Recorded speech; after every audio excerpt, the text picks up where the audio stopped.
తొలగింపు తీర్మానం మాత్రం ఎక్కడ మాత్రమే పాస్ అవుతుంది? లోక్సభ, దానితో పాటు రాజ్యసభ. రాష్ట్రపతిని తొలగించడంలో ఎమ్మెల్యేలకు ఏమైనా రోల్ ఉందా? లేదు. అంటే రాష్ట్రపతి ఎన్నికలలో పాల్గొని రాష్ట్రపతి తొలగింపులో ఎటువంటి రోల్ లేనటువంటి వాళ్ళు ఎవరు? ఎమ్మెల్యేలు. ఓకేనా? ఆ రాష్ట్ర ఎమ్మెల్యేలకు ఆయన తొలగించడంలో రోల్ ఉందా? లేదు. కానీ ఆయన ఎలక్షన్లో పార్టిసిపేట్ చేస్తున్నారు. కానీ తొలగింపు తీర్మానం ఓన్లీ పార్లమెంటులో మాత్రమే పాస్ అవుతుంది, లోక్సభ రాజ్యసభలో పాస్ అవుతుంది. అంటే వీళ్ళకి ఎటువంటి రోల్ ఏమైనా ఉందా? లేదు. తొలగించడంలో ఎటువంటి రోలు లేదు రాష్ట్ర ఎమ్మెల్యేలకి. దానితో పాటు ఇక్కడ చూడండి, ఎలక్షన్స్ లో పార్టిసిపేట్ చేసినటువంటి వాళ్ళు ఓన్లీ ఎలక్టెడ్ ఎంపీస్, అంతే కదండి. ఓన్లీ ఎన్నికైనటువంటి సభ్యులకు మాత్రమే ఓటు హక్కు ఉంది. కానీ తొలగింపులో ఏమంటున్నాం? మొత్తం ఆ సభ సభ్యులు మొత్తంలో 2/3 వంతు, అంటే ఆ సభ సభ్యుల సంఖ్య మొత్తంలో, అంటే both elected MPs and nominated MPs, both elected MPs and nominated MPs. అంటే ఇక్కడ పెద్దగా మీరు కన్ఫ్యూజన్ అవ్వాల్సిన అవసరంలా. రాష్ట్రపతి ఎన్నికలలో పాల్గొని తొలగింపులో ఓటు హక్కు లేనటువంటి వాళ్ళు ఎమ్మెల్యేలు. రాష్ట్రపతి ఎన్నికల్లో పాల్గొనకుండా తొలగింపులో ఓటు హక్కు కలిగినటువంటి వాళ్ళు నామినేటెడ్ ఎంపీస్. అర్థమవుతుంది కదండి. వీళ్ళు నామినేటెడ్ ఎంపీస్ ఎలక్షన్లో పార్టిసిపేట్ చేస్తున్నారా? లేదు. కానీ దేంట్లో ఓటేస్తున్నారు?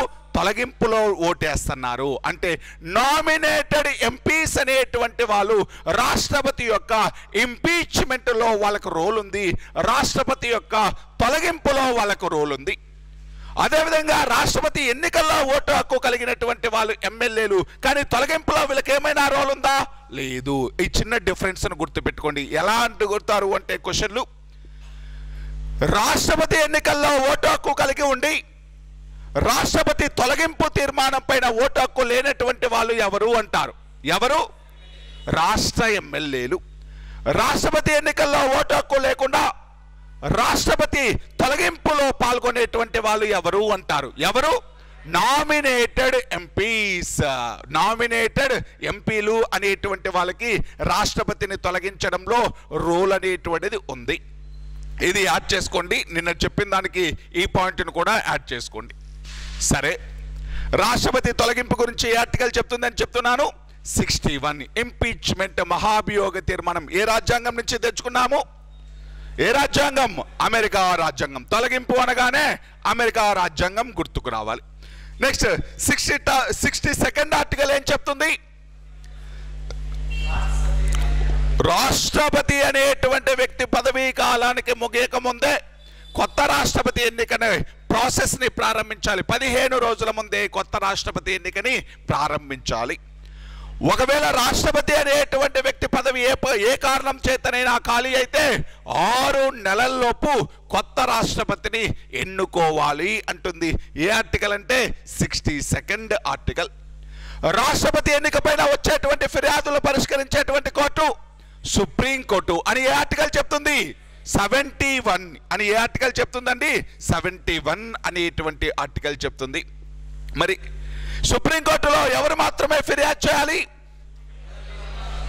ఎలక్షన్స్ లో పార్టిసిపేట్ చేసినటువంటి వాళ్ళు, ఎలక్షన్స్ లో పోటీ చేసినటువంటి వాళ్ళు, లేకపోతే ఎలక్షన్స్ లో పార్టిసిపేట్ చేసినటువంటి వాళ్ళు సుప్రీంకోర్టులో కేసు ఫైల్ చేయాలి. అంటే ఎలక్టోరల్ కాలేజీలో ఎంతమంది సభ్యుల యొక్క మద్దతు అవసరం? 20 మంది సభ్యుల యొక్క మద్దతు అనేటువంటిది అవసరం. ఎన్ని రోజుల్లోపు సుప్రీంకోర్టులో కేసు ఫైల్ చేయాలి? 30 రోజుల లోపు. ఎలక్షన్ ముగిసిన తర్వాత 30 రోజుల లోపు తన యొక్క ఎన్నికల ఫిర్యాదులకి స్వయంగా హాజరయ్యి తన కేసును తానే వాదించుకున్నటువంటి రాష్ట్రపతి వివి గిరి అనేటువంటి వ్యక్తి. వివి గిరి. ఇంతవరకు లాస్ట్ క్లాస్లో నేర్చుకున్నాం.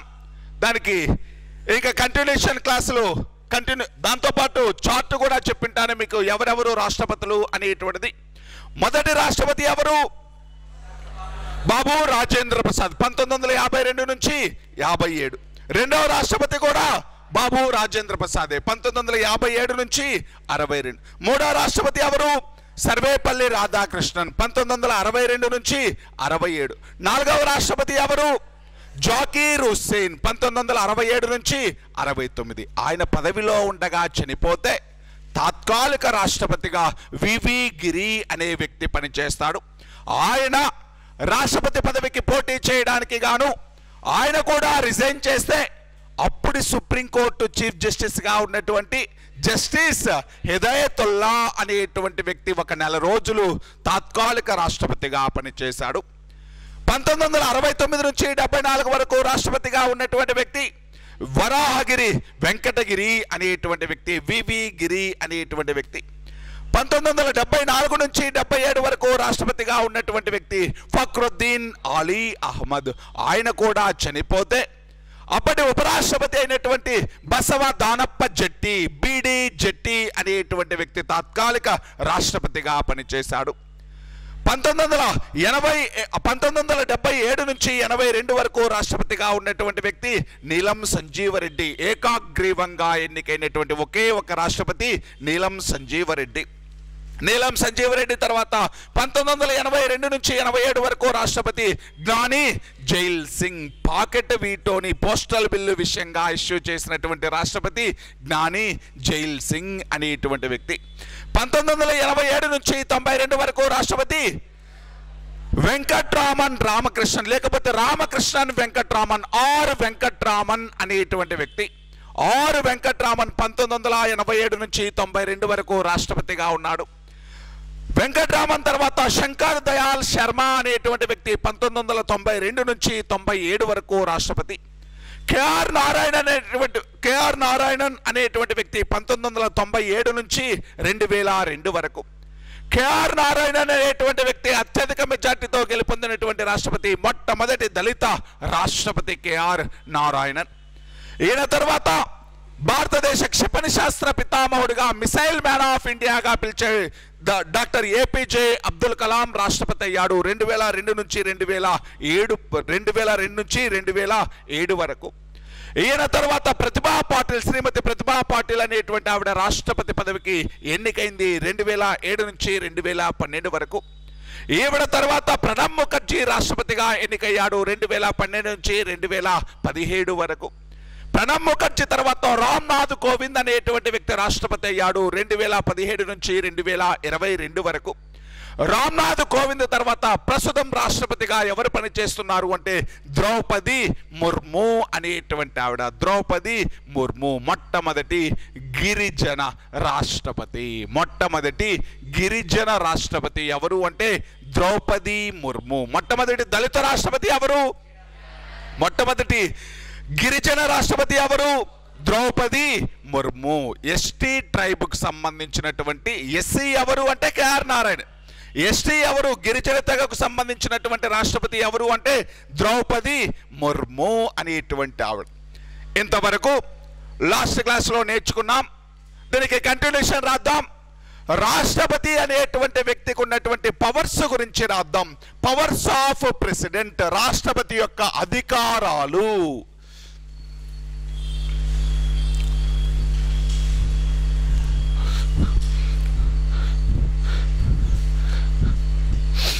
రాష్ట్రపతికి ఉన్నటువంటి అధికారాలు, చాలా అధికారాలు ఉంటాయండి. రాష్ట్రపతి యొక్క అధికారాల్లో ఫస్ట్ ఎగ్జిక్యూటివ్ పవర్స్, కార్యనిర్వహణ అధికారాలు. ఎగ్జిక్యూటివ్ పవర్స్, కార్యనిర్వహణ అధికారాలు. లెజిస్లేటివ్ పవర్స్, శాసన నిర్మాణ అధికారాలు. లెజిస్లేటివ్ పవర్స్, శాసన నిర్మాణ అధికారాలు. వీటో పవర్స్, వీటో అధికారాలు. వీటో పవర్స్, వీటో అధికారాలు. పార్డన్ పవర్స్, క్షమాభిక్ష అధికారాలు. పార్డన్ పవర్స్, క్షమాభిక్ష అధికారాలు. ఎమర్జెన్సీ పవర్స్, ఎమర్జెన్సీ పవర్స్, అత్యవసర అధికారాలు. ఎమర్జెన్సీ పవర్స్, అత్యవసర అధికారాలు అనేటువంటివి కార్యనిర్వహణ అధికారాలు, శాసన నిర్మాణ అధికారాలు, వీటో అధికారాలు, క్షమాభిక్ష అధికారాలు, అత్యవసర పరిస్థితి అధికారాలు, ఆర్డినెన్స్ పవర్స్, ఆర్డినెన్స్ ఇష్యూ చేసేటువంటి అధికారం, అడ్వైజరీ పవర్స్, సలహా అధికారం, లేకపోతే అడ్వైజరీ పవర్, సలహా అధికారం. అడ్వైజరీ పవర్స్ అంటే రాష్ట్రపతి 143వ ఆర్టికల్ ప్రకారం ఎవరి యొక్క అడ్వైస్ తీసుకుంటాడు, దాని గురించి చెప్పేదే సలహా అధికారం అనేటువంటిది. Advisory powers of president, advisory powers of president. ఈ ఆర్టికల్ చెప్తుంది రాష్ట్రపతికి ఉన్నటువంటి అడ్వైజరీ పవర్ గురించి. 143 అనేటువంటి ఆర్టికల్ చెప్తుంది ఎవరి యొక్క సలహాని తీసుకుంటాడు, సుప్రీంకోర్టు యొక్క సలహాని కోరవచ్చు, అదేమీ కంపల్సరీ కాదు. ఆయనకి ఒకవేళ ఏదైనా విషయంలో క్లారిటీ కావాలి అంటే రాష్ట్రపతి యొక్క సలహాని అడగవచ్చు అంటుంది ఈ ఆర్టికల్ 143 అనేటువంటి ఆర్టికల్. ఇవే సలహా అధికారాలు అనేటువంటివి. దానితో పాటు డిస్క్రిమినేటింగ్ పవర్స్, విచక్షణ అధికారాలు. డిస్క్రిమినేటింగ్ పవర్స్, విచక్షణ అధికారాలు అనేటువంటివి. డిస్క్రిమినేటింగ్ పవర్స్, విచక్షణ అధికారాలు. ఏమేమి అధికారాలు రాష్ట్రపతికి ఉన్నాయి అనేటువంటివి ఇదంతా కూడా. ఈ అధికారాలు అన్నింటినీ గురించి చెప్పుకుందాం. వీటిల్లో మేజర్ ఎప్పుడూ కూడా ఇంపార్టెంట్, ఎగ్జామ్ పాయింట్ ఆఫ్ వ్యూలో ఇంపార్టెంట్ అయినటువంటి ఫస్ట్ ఎమర్జెన్సీ పవర్స్ గురించి చెప్తాను. ఫస్ట్ ఈ క్లాస్లో ఈ మార్నింగ్ సెషన్లో ఎమర్జెన్సీ పవర్స్ చెప్పుకొని ఆఫ్టర్నూన్ సెషన్లో రిమైనింగ్ అన్నీ కూడా చెప్పేస్తాం. ఇంపార్టెంట్ చాప్టర్, పెద్ద చాప్టర్, పెద్ద అధికారం ఏంటి అంటే ఎమర్జెన్సీ పవర్స్. ఇక్కడ నుంచి ఖచ్చితంగా 1 లేకపోతే 2 మార్కులు వచ్చేటువంటి అవకాశం ఉంటుంది. కాబట్టి ఫస్ట్ సైడ్ హెడ్డింగ్ పెట్టుకుందాం, రాష్ట్రపతి యొక్క అత్యవసర అధికారాలు అనేటువంటిది పెట్టుకుందాం. రాష్ట్రపతి యొక్క అత్యవసర అధికారాలు, emergency powers of president.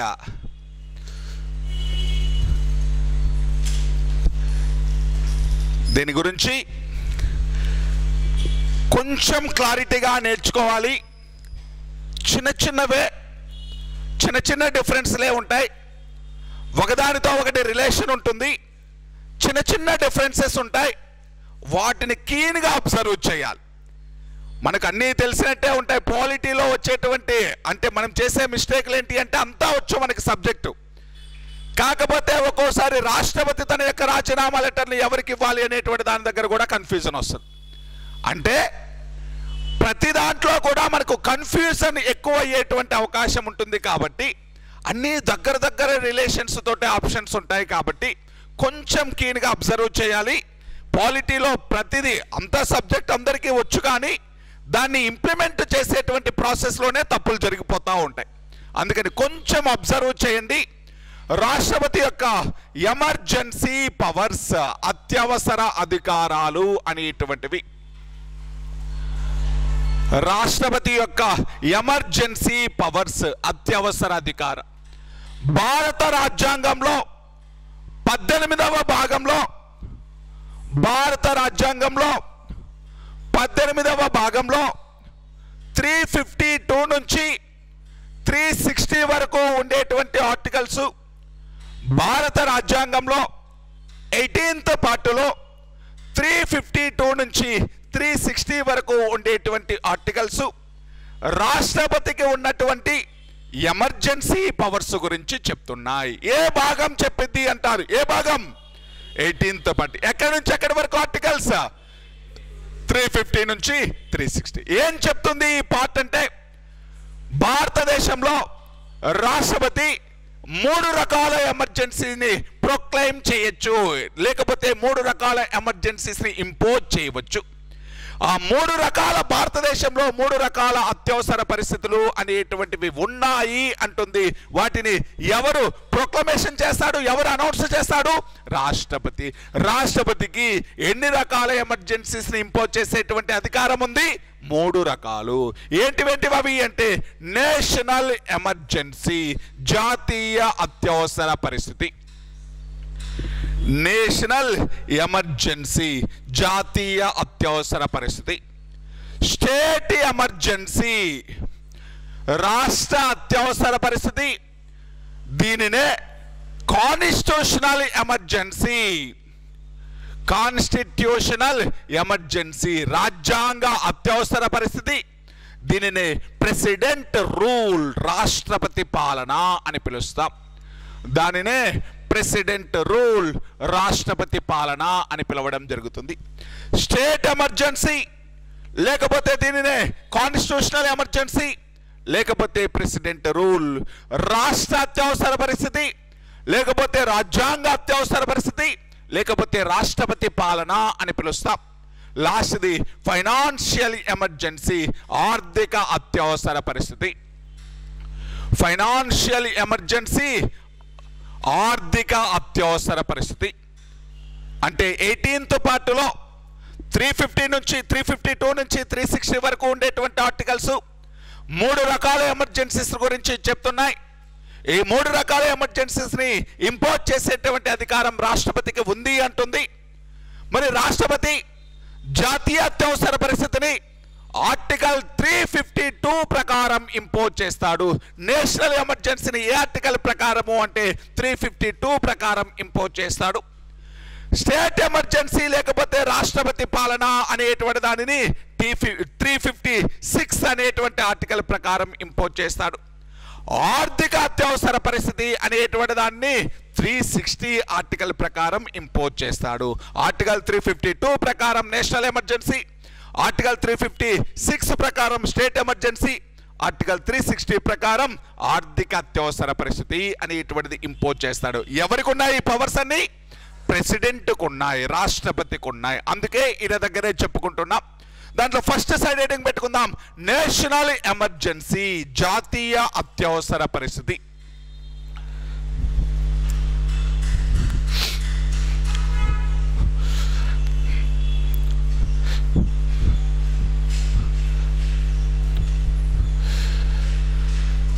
National emergency, జాతీయ అత్యవసర పరిస్థితి ఏ ఆర్టికల్ ప్రకారం అండి? 352. ఒకసారి చూద్దాం ఏం చెప్తుంది 352 అంటే. రాష్ట్రపతి విదేశాలతో యుద్ధం సందర్భంగా అదేవిధంగా విదేశాలతో ఉద్రిక్త పరిస్థితులు అనేటువంటివి ఏర్పడినప్పుడు, డిస్ప్యూట్స్ అనేటువంటివి ఏర్పడినప్పుడు, లేకపోతే భారతదేశం లోపల సాయుధ తిరుగుబాటు అనేటువంటిది జరిగినప్పుడు రాష్ట్రపతి నేషనల్ ఎమర్జెన్సీని ఇంపోజ్ చేస్తాడు అని చెప్తుంది. ఒక్కసారి మీరేమీ రాయొద్దు, ఒక 5 నిమిషాలు వినండి, తర్వాత రాద్దాం. ఒక 5 నిమిషాలు. ఇప్పుడు నేషనల్ ఎమర్జెన్సీ అనేటువంటిది ఇంపోజ్ చేయడానికి కారణాలు చూడండి. రీజన్స్ ఏమేమి ఉన్నాయి? వార్స్, విదేశాలతో యుద్ధము, దాంతోపాటు విదేశాలతో ఉద్రిక్త పరిస్థితులు అంటే డిస్టర్బెన్సెస్ ఆర్ డిస్ప్యూట్స్ లేకపోతే ఉద్రిక్త పరిస్థితులు అనేటువంటివి వచ్చినప్పుడు. మూడో రీజన్ ఏంటి అంటే ఆర్మ్డ్ రెబలియన్, లేకపోతే ఆర్మ్డ్ రెబలియన్ అంటే సాయుధ తిరుగుబాటు. అంటే నేషనల్ ఎమర్జెన్సీని ఎన్ని కారణాల చేత విధిస్తున్నాడు, ఇంపోజ్ చేస్తున్నాడు? 3 కారణాలు. విదేశాలతో యుద్ధం సందర్భంగా, విదేశాలతో ఏవైనా వివాదాలు వచ్చినప్పుడు, ఉద్రిక్త పరిస్థితులు వచ్చినప్పుడు. మూడోది ఏంటి అంటే సాయుధ తిరుగుబాటు. అంటే యుద్ధం జరుగుతున్న సమయంలో పాటు యుద్ధం జరగనప్పుడు కూడా ఇంపోజ్ చేయొచ్చు. అంటే యుద్ధం జరిగితేనే నేషనల్ ఎమర్జెన్సీని ఇంపోజ్ చేయాలి అని ఏమీ లేదు. ఉద్రిక్త పరిస్థితుల్లో ఏర్పడినప్పుడు కూడా ఏం చేయొచ్చు? నేషనల్ ఎమర్జెన్సీని ఇంపోజ్ చేయవచ్చు. మరి దానితో పాటు ఆర్మ్డ్ రెబలియన్, సాయుధ తిరుగుబాటు. మొదటి రెండు కారణాలు అనేటువంటివి ఔటర్ రీజన్స్, విదేశాలతో యుద్ధం సందర్భంగా విదేశాలతో ఉద్రిక్త పరిస్థితులు ఏర్పడినప్పుడు. అంటే ఈ కారణాలు ఏంటి? బాహ్య కారణాలు ఔటర్ రీజన్స్ అనేటువంటివి. మూడో రీజన్ చూడండి, ఆర్మ్డ్ రెబలియన్, దేశం లోపల సాయుధ తిరుగుబాటు జరిగింది అని అనిపించినప్పుడు, దేశం లోపల సాయుధ తిరుగుబాటు జరిగింది అని అనిపించినప్పుడు, అంటే ఆర్మ్డ్ రెబలియన్ అంటే సాయుధ తిరుగుబాటు ఎక్కడ జరగాలి అంటే దేశం లోపల కాబట్టి, ఇంటర్నల్ ఇష్యూస్ కాబట్టి, అంతర్గత కారణాలు. అంటే నేషనల్ ఎమర్జెన్సీ ఇంపోజ్ చేయడానికి ఎన్ని కారణాలు ఉన్నాయి? 2 కారణాలు. ఏంటివి? బాహ్య కారణాలు, అంతర్గత కారణాలు. Outer reasons, internal reasons. Outer reasons ఏంటివి? యుద్ధము మరియు యుద్ధం చేసేటువంటి పరిస్థితులు రావడం. అదే అంతర్గత పరిస్థితులు అంటే ఒకే ఒక కారణం. ఏ కారణం? సాయుధ తిరుగుబాటు. మీరు గుర్తుపెట్టుకోండి, అంతర్గత అత్యవసర పరిస్థితి ఓన్లీ ఒకే ఒక కారణంతో ఇంపోజ్ చేయాలి. ఏ కారణం అది? సాయుధ తిరుగుబాటు. ఇంకా ఏ కారణంతో ఈ అంతర్గత అత్యవసర పరిస్థితి విధించడానికి లేదు. ఒకే ఒక రీజన్, అది ఆర్మ్డ్ రెబలియన్, సాయుధ తిరుగుబాటు.